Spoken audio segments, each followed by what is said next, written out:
Приключения Сяо Яня и его группы в пламени лотоса очищения начались. И как подметил Шанто, очень бодро, встреча с Сяо Ченем и это жаркое сражение. Как вам экшены битвы святых 4 звезд? Как по мне, очень живо и зрелищно. Да, лишь войдя в пространство пламени, Сяо Янь и остальные попали в иллюзию, что казалось еще сильнее, чем иллюзия дерева Бодхисаттвы. Сяо Янь увидел смерть отца от рук главы зала душ, но он сумел выбраться и помог учителю. А далее короткая стычка с рабами пламени. Они обычные почтенные воины, но их реально очень много. В оригинале десятки тысяч, и они самоуничтожались без каких-либо вопросов. Так что группе Сяо Яня пришлось уносить ноги. А вот Сяо Чэнь, брат Сяо Сюаня, он выглядит внушительно и очень мощно. Кроме того, у них внешность и стиль похожи. Например, его круг святого за спиной чем-то похож на тот, что у Сяо Сюаня. А сражался он крайне жестко и безжалостно. И это не только из-за пламени очищающего лотоса. Нет, сам Сяо Чэнь имел подобный характер. Храбрый и импульсивный, не умеющий сдаваться. В молодости Сяо Чэнь обладал исключительным талантом. И он вместе со своим двоюродным братом Сяо Сюанем были известны как звезды-близнецы клана Сяо. Одни из самых ярких гениев своего поколения в период расцвета клана Сяо. А также он известен своим решительным и безжалостным характером, заслужив славу за свою невероятную силу. Его фирменный прием использования окровавленного топора в бою постепенно стал известен как кровавый топор Сяо Чэнь. И вот мы видим, что с ним не смогли справиться вся группа Сяо Яня. Двое святых 4 звезд, Гунаньхай и Цзиянь, а также сам Сяо Янь с Гусюнер и остальные. Мощь так и прет от Сяо Чэня. А в конце серии он еще и высвободил метку Сяо, что еще больше увеличило его силу. В следующей серии их эпичное сражение продолжится. Но теперь, как мы видим, все преимущество на стороне Сяо Чэня. Он мощно подавляет Цзиянь и Гунаньхая. Если бы Сяо Янь вовремя не пробудил предка, вернул его рассудок, он бы точно уничтожил всю группу. А далее нас ждет не менее интригующий момент с самим пламенем очищения, которое предстает в форме человека, эксперта уровня святого. Казалось бы, Сяо Яню ранее благодаря сердцу Бодхи удалось разрушить иллюзию. В тот момент Сяо Янь поверил, что успешно вырвался из иллюзии, спас Яо Лао и воссоединился с Гусюнер и Цзиянь. Как подметил Яо Лао, он уверен, что это не иллюзия. Посмотрев, Сяо Янь сказал, что нет, Гусюнер настоящий. Однако Сяо Янь не знал, что они все еще находятся в ловушке иллюзии кошмара, поскольку она остается иллюзией. Это одна из фирменных техник святого очищающего лотоса, созданная более 1000 лет. Так что да, это двойная иллюзия. Иллюзия в иллюзии. Кажется, в аниме мы такое видим впервые. И на лицах Цзиянь и других мы видим то же самое проявление очищающего пламени, как у самого Сяо Яня в его иллюзии. Что же произошло далее? В этой иллюзии все были измотаны борьбой с огненными рабами. Если бы их тела были осквернены демоническим пламенем, они сами стали бы огненными рабами. Однако, как показано в трейлере, когда Сяо Ян с помощью Сяо Чэня увидел истинную форму лотоса очищения, метка святого, прежнего хозяина этого небесного пламени в его море сознания, предупредила его, заставив осознать все. Впоследствии с помощью печатей, переданных меткой святого, Сяо Янь успешно освободился от кошмарной иллюзии. Мало того, этим он спас даже своих врагов из клана Хунь, включая Хунь-Мишень. Кошмарный туман, сконденсированный пламенем лотоса за 1000 лет, безупречен, и обычно никто не смог бы его обнаружить. Если бы у Сяо Яня не было метки святого из той карты и техники для разрушения иллюзий, у него не было бы ни единого шанса. Все стали бы рабами огня, и эта миссия, скорее всего, полностью провалилась бы. Однако то, как Сяо Янь разрушил кошмарную иллюзию, не только удивило само пламя лотоса очищения, но и неожиданно спасло Хунь-Мишеня и Яо Ваньгуя. Важно знать, что Хунь-Мишень и старейшина Яо Ваньгуй были потеряны в иллюзии, не могли выбраться и были обречены стать огненными рабами. Но в тот момент, когда Сяо Янь разрушил иллюзию, чтобы спасти себя и своих спутников, глава Заладуш и старейшина Ваньгуй также смогли пробудиться. К сожалению, те были неблагодарны и не проявили никакой признательности за спасительную милость Сяо Янь. Пламя очищающего лотоса в человеческом обличье – это невероятно круто. Нам показали, что пламя за тысячи лет значительно укрепилось, достигнув даже уровня, позволяющего принимать человеческую форму. Само пламя лотоса очищения предстает в человеческом облике, и его модель невероятно красива. Его сила достигла пика пятизвездочного святого, что делает его еще более впечатляющим, чем Сяо Янь и все его спутники. Но скажу наперед, что и эта сила далеко не все, на что способно это небесное пламя. Оно вначале коварно скрывало свою истинную силу, и даже Святой Шести Звезд ничего бы ему не сделал. Человеческая форма пламени лотоса очищения отличается длинными серебристыми волосами и изящными чертами лица. На левом глазу у него маска, частично скрывающая лицо, что делает его несколько таинственным. Он одет в белую мантию, источающую мощную ауру, особенно с кругом святого за спиной, который поистине впечатляет, мгновенно создавая чувство могущественной фигуры. Его цель с самого начала – превратить Сяо Яня и остальных в огненных рабов. План очищающего лотоса шел очень хорошо, но появление Сяо Яня разрушило иллюзию, которую он создавал более 1000 лет. Хотя он и не совсем понимал, как Сяо Янь это сделал, он не собирался отпускать его и его спутников. Пламя лотоса очищения в сопровождении многочисленных огненных рабов уровня святого окружило Сяо Яня и его группу, готовясь превратить их в своих новых огненных рабов. Между двумя сторонами официально разгорелось крупное сражение, что предпримет Сяо Янь и его товарищи. Пучки светло-кремового пламени пылали на поверхности его тела, принимая различные формы.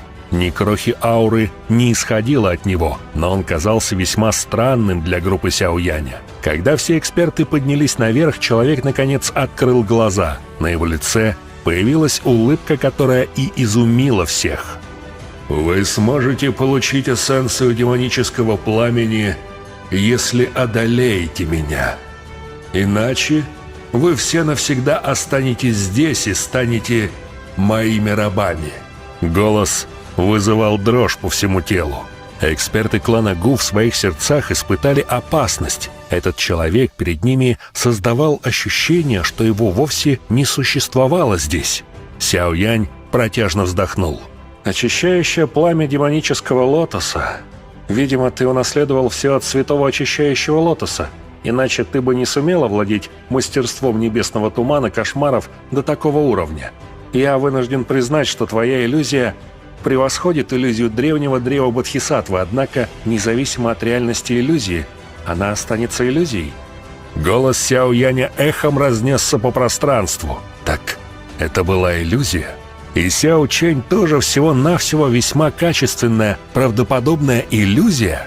От этой мысли у всех внутри похолодело. «Я настоящая», — вмешалась Цзиянь. По ее ощущениям, она точно настоящая, а вокруг не иллюзия. «Мы все настоящие». Сяо Янь смотрел на человека перед собой. Однако мы все ступили в его иллюзию. Вот самый ужасный аспект небесного тумана кошмаров. Если мы продолжим идти на поводу у очищающего пламени лотоса, то еще глубже и глубже будем в нее погружаться. В итоге мы станем его рабами. Хочешь сказать, что все те рабы пламени на нашем пути, включая Сяо Чэня, все иллюзия? Хмуро спросили некоторые. Реальность ошибочная и одновременно ошибка в восприятии. Вот почему очищающее пламя лотоса настолько опасно. Предок Сяо Чэнь не иллюзия, он настоящий.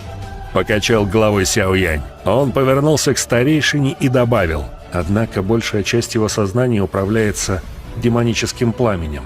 Гусюнер и остальные эксперты начали переглядываться. Затем они осторожно попытались отыскать недочеты в иллюзии, но не могли, как бы старательно они ни пытались заметить прорехи. В прошлом святой демонического очищающего лотоса был известен как эксперт, что наиболее близко подошел к классу бога, но пострадал от отдачи очищающего пламени лотоса, из-за чего и погиб. Очищающее пламя получило его наследие после смерти. С эффектом иллюзии не по силам справиться обычному человеку. Иллюзия настолько ужасна, даже если просто о ней думать. Святой демонического очищающего лотоса и вправду достоин титула «демонический святой». С определенной точки зрения, это небесное пламя в своем нынешнем виде уже может считаться новым святым очищающего лотоса. Продолжил объяснять Сяо Янь. Он смотрел прямо на человека в белых одеяниях. «Почему у тебя такая осведомленность о небесном тумане кошмаров?» Наконец спросил тот. Сяо Янь улыбнулся.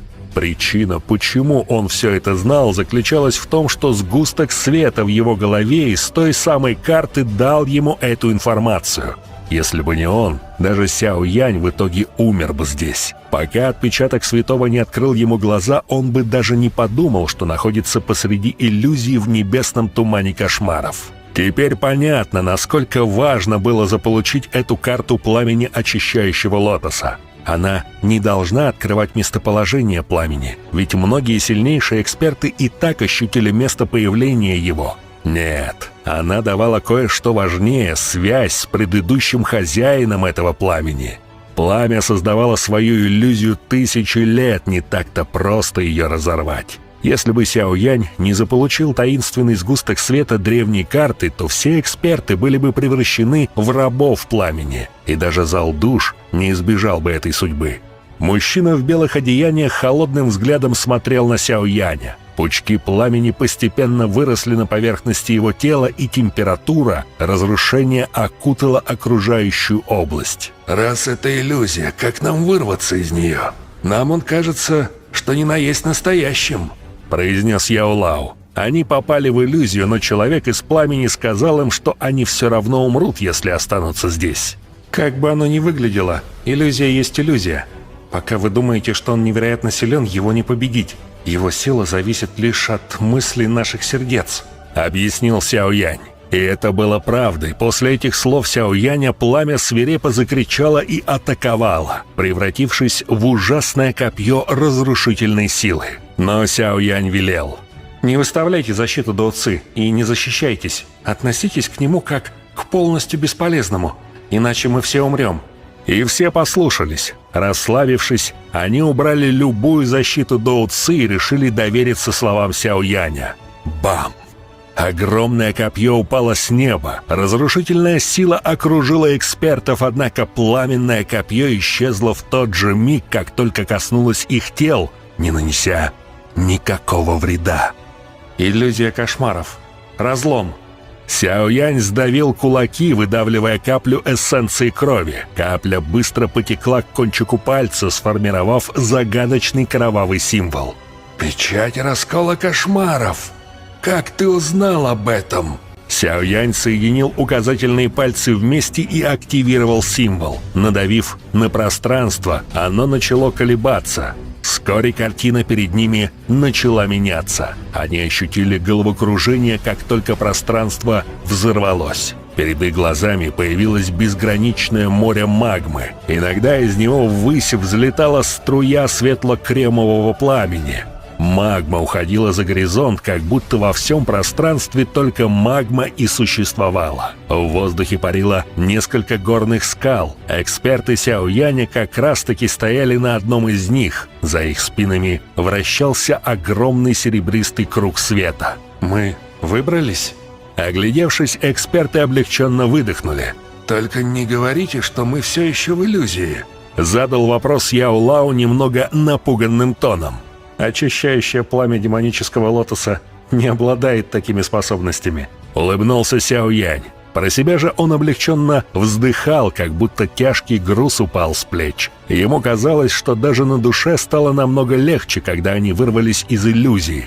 Небесный туман кошмаров и вправду достойный навык святого демонического очищающего лотоса, за который он был известен. Техника и вправду страшная. Сяо Чэнь, в свою очередь, низко проревел. На его лице вновь вспыхнули эмоции страдания, пока он дрожащим голосом произносил: «Очищающее пламя лотоса вновь пытается взять надо мной контроль. Хотя Сяо Чэнь по факту считался рабом очищающего пламени лотоса, он мог положиться на свои силы, чтобы сопротивляться контролю пламени. Возможно, даже получится найти способ для удаления контроля, а значит, такой эксперт предоставит значительную помощь. Сяо Яню явно не доставало такого могучего эксперта на своей стороне. Но думать это одно, а вот сделать совершенно другое. Сяо Янь уже испытывал, насколько страшно очищающее пламя демонического лотоса. Можно ли так вот просто избавиться от его контроля над Сяо Чэнем? Найдет ли Сяо Янь способ спасти Сяо Чэня? И что произойдет далее в пространстве пламени? Рассмотрим это в дальнейшем. С вас лайк, комментарий и подписка за старание. Большое спасибо за просмотр. Подписывайтесь на канал и всем пока!